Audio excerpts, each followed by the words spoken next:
Hello and welcome to the video. This is a quick video about the failsafe options that you'll find on things like radio control radios. Now there are lots of different ones around, but this is the basic stuff. So if you get stuck, you'll know. Now I've covered a lot of this stuff already in lots and lots of my build videos and series. I cover it aimed at those of you who are beginners, how to set this stuff up and make sure it all works. I'll put some additional links below, like things, example, how to set the PWM failsafe positions on things like Express LRS PWM receivers.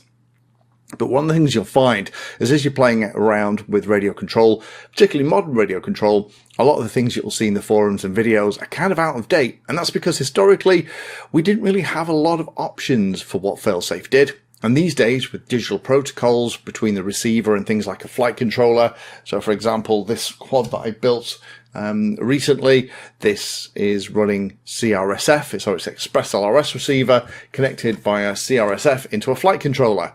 And digital protocols like that connect the receiver that's in here to a flight controller are really smart. Not only will they send all of the position information of the controls on the radio, it also sends additional information to the flight controller too, like parity bits, like link status, like failsafe status.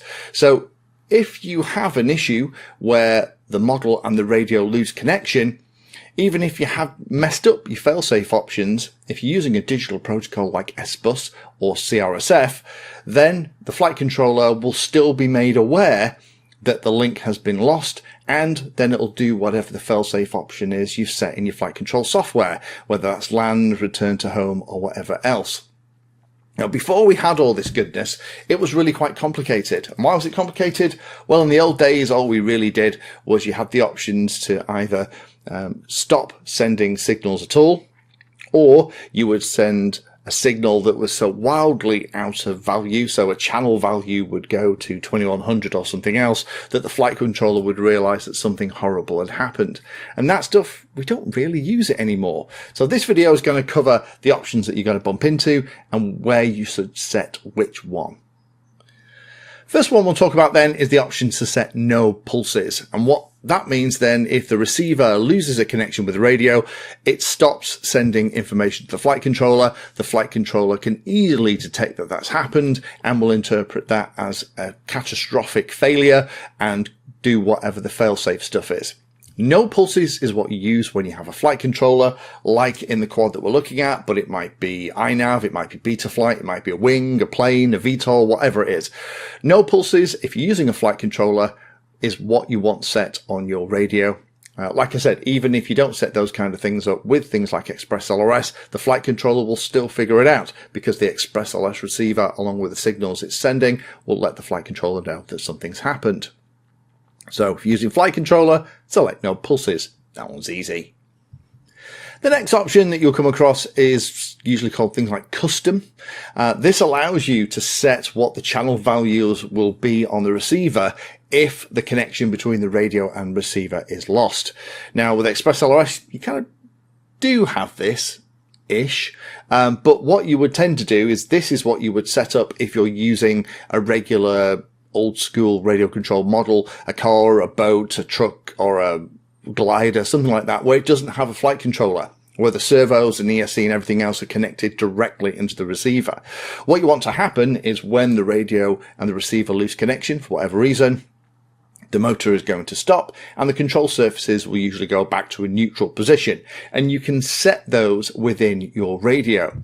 So I would only ever use custom when you're not using a flight controller. You have the bits and pieces directly connected into the receiver. In the very old days, 12, 11 years ago, the way you would do it is you would set the receiver to have a value, or output a value on one of the channels that was out of what was expected normally flying, and that would kind of tip everything off. But these days you don't have to do that if you're using, like I say, SBus or CRS for the flight controller. But if you're not using a flight controller, just set it for custom and set it in the radio so that what happens is the throttle goes to 0 and all of the flight control surfaces, everything else goes to middle channel positions, 1500 or whatever you've got trimmed. So those are the two easy ones. So not too complicated so far, is it? The last one is probably the most dangerous, and this is the ability to have the receiver remember what the last channel positions were if it loses a connection and just continue to output those channel positions.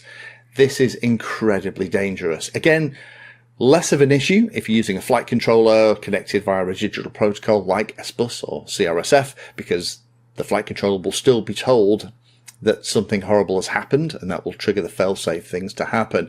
However, if you have directly connected servos and things like that, putting it on hold or last position is incredibly dangerous. My recommendation would be never, ever use this setting. Why? Well, say for example, you had a problem where you were going full tilt along the ground in a radio truck or car, you had the throttle wide open, and something happened to the radio, the link was lost, the receiver is going to continue to drive in the direction that you were set it for at full throttle. Worse is when you are flying a wing or a plane and you don't have that situation where when the connection is lost, the throttle goes to zero. It just continues to be set at the 50% throttle, whatever you were tootling around at, with the control surfaces set as you were kind of just gently banking or flying straight and level, whatever it was. And it'll continue to fly until the battery gives out. And that could be miles and miles and miles away. So in my humble opinion, never ever use the hold or last position as the settings for your failsafe. A little bit of a tip as well if you're using Express LRS.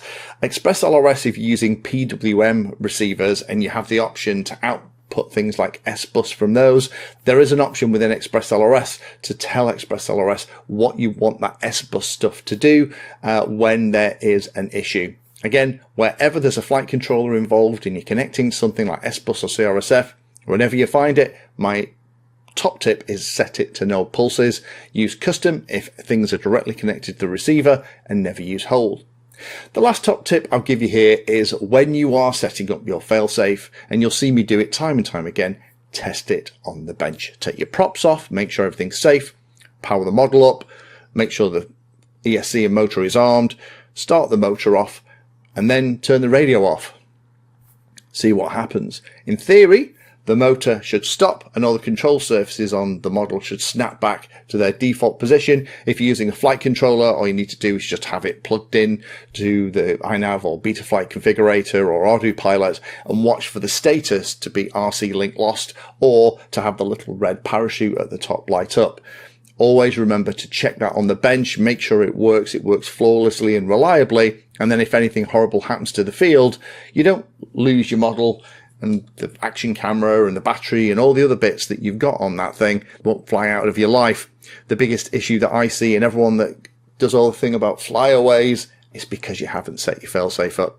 So top tips, if you're going to be using a flight controller with something like SBus or CRSF, set it to no pulses. But if you don't, it's not a disaster, but no pulses is a good habit to get into. Again, there is the ability in Express LRS, if you're using SBus out on your receiver that would normally talk CRSF, set that for no pulses too.